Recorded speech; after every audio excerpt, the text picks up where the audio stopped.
PTN pada program studi manajemen informasi kesehatan.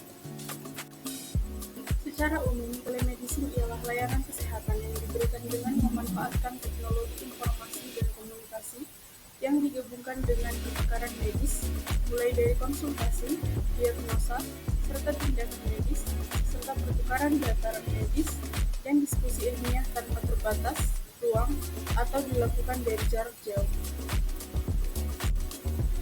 Ada dua jenis telemedicine dalam pelaksanaannya, yang diterapkan dalam dua konsep, di mana jenisnya itu yang pertama ada store and forward, di mana konsep ini melingkupi pengumpulan data medis yang tepat untuk dilakukan evaluasi secara offline. Dalam jenis ini, tidak diperlukan kehadiran kedua belah pihak dalam waktu yang bersamaan.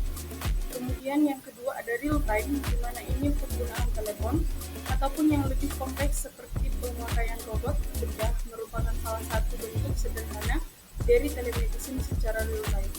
Maka dari itu dibutuhkan perangkat penghubung yang dapat menyodorkan interaksi real time, sehingga salah satu pihak bisa melangsungkan penanganannya.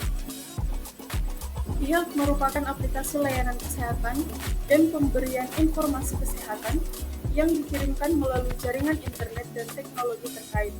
Berdasarkan Undang-Undang Nomor 17 Tahun 2023 tentang Kesehatan, e-health merupakan sistem informasi kesehatan, di mana sistem informasi kesehatan adalah sistem yang mengintegrasikan berbagai tahapan pemrosesan, pelaporan, dan penggunaan informasi yang diperlukan untuk meningkatkan efektivitas dan efisien penyelenggaraan kesehatan, serta mengarahkan tindakan atau keputusan yang berguna dalam mendukung pembangunan kesehatan.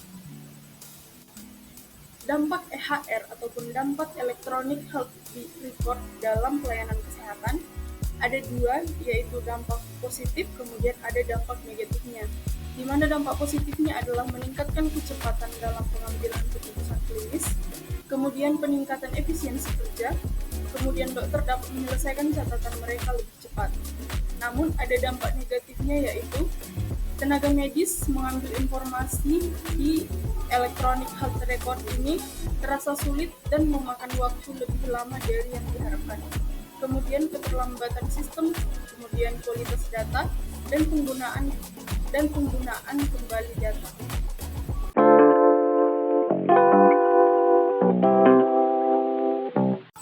Sekarang kita masuk pada kasus, di mana kasus yang pertama, seorang ibu rumah tangga mengeluhkan bahwa suaminya yang terkonfirmasi positif COVID-19 telah beberapa hari menghubungi layanan telemedicine pemerintah untuk mendapatkan resep obat antivirus dan pemantauan kesehatan. Namun, respon yang diterima sangat lambat dan hingga kini belum ada tindakan atau konsultasi lanjutan dari petugas medis. Kondisi suami mulai memburuk dan keluarga ingin segera mendapat bantuan medis agar tidak terjadi komplikasi. Adapun solusi untuk kasusnya yaitu telemedicine memiliki kelebihan dalam mempermudah pasien untuk memperoleh layanan kesehatan terutama pada masa pandemi COVID-19. Namun, masih terdapat kekurangan dalam pelaksanaan pelayanan telemedicine sebagai upaya pemberian pelayanan kesehatan pada masa pandemi COVID-19 di Indonesia. Pengguna telemedicine juga mengharapkan fitur-fitur layanan dapat diperbaiki dan dikembangkan. Selain itu, aplikasi telemedicine dirasa kurang maksimal bagi pasien karena tidak dilakukan dengan tatap muka serta tidak semua jenis penyakit dapat dikonsultasikan secara online, sehingga adanya kekurangan terkait ketepatan diagnosis yang diberikan oleh dokter.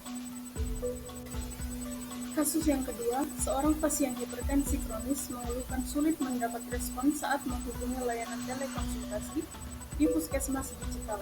Pasien sudah mencoba menghubungi lebih dari 3 hari tanpa ada balasan, sehingga tidak mendapat pengaturan ulang obat yang diperlukan. Pasien tinggal di daerah pinggiran dengan koneksi internet terbatas.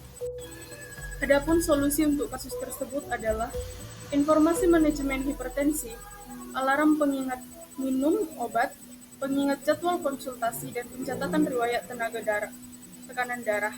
Pada e-health ini dirancang informasi yang tidak hanya menyediakan terkait manajemen hipertensi, tetapi juga info penggunaan obat.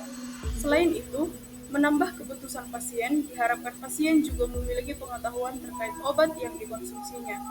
Untuk SMS, pesan yang disampaikan terkait dengan manajemen hipertensi, seperti pemahaman hipertensi, tanda dan gejala, diet, status merokok, aktivitas fisik, dan pelaporan pemeriksaan tekanan darah secara teratur. Kurangnya intervensi melalui SMS adalah kepasifan, ada respon yang mengabaikan pesan tersebut. Pasien hipertensi yang memiliki keinginan untuk mengubah perilaku kesehatannya adalah kandidat terbaik untuk menggunakan mHealth.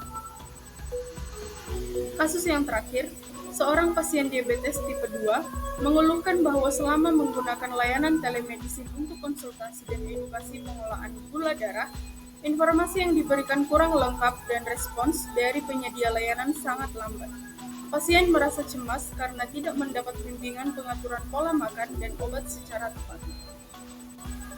Adapun solusi untuk kasus ini adalah edukasi diabetes diberikan melalui seminar interaktif, video call, dan panggilan telepon, sehingga pasien terpacu untuk berolahraga.